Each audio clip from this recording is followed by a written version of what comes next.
গণমাধ্যম কর্মী, আমি ডিউটিতে আসছি।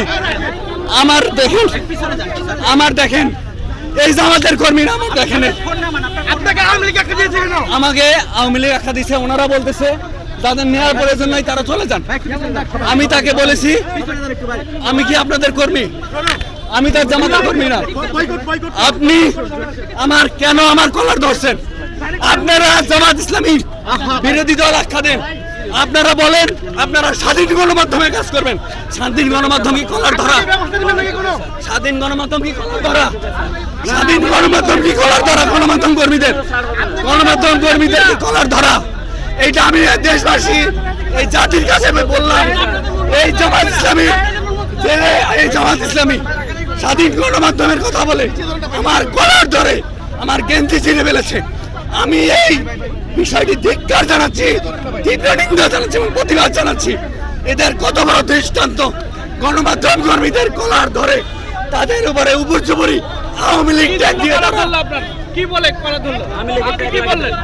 আমি হাজারীবাগ পশ্চিম থানা আমির, তিনি বলতেছে হাজারীবাগ থানা আমির বলতেছে যে পারবেন না নিবেন না সে চলে যান, তারা চলে যান।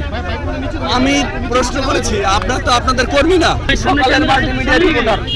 এই ফিল্ডে যারা সাংবাদিক ভাইরা আছে সবাই আমাকে চিনে।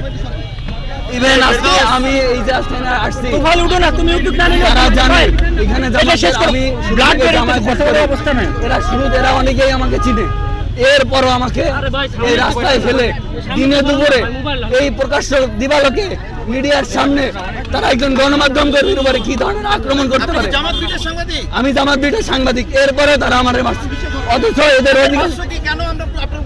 তাদের ভাষ্য, তারা একটা কথা বলছে আমি সেই কথার প্রতিবাদ করছি যে আপনি এই ধরনের কথা গণমাধ্যম কর্মীদের বলতে পারেন না। এরপরে জামাতের নেতা কর্মীরা আমার উপরে আক্রমণ করে। সে হাজারীবাগ থানা আমির, হাজারীবাগ থানা আমির, সে বলছে যে আপনারা না নিলে চলে যান, আমাদের নেওয়া লাগবে না, আপনারা মন চাইলে থাকেন না, মন চাইলে চলে যান। আমি এই কথার প্রতিবাদ আমার উপরে আক্রমণ করলো। কেন আক্রমণ করছে? অথচ জামায়াতের আমির তো বলে স্বাধীন গণমাধ্যম। স্বাধীন গণমাধ্যমের নমুনা যদি এই হয়, আমি স্বাধীন গণমাধ্যম বলতে জামায়াতের আমির যদি এটাকে বুঝায় যে একজন গণমাধ্যম কর্মীকে পিটিয়ে রক্তাক্ত করবে, আমি এটা নিন্দা জানাই।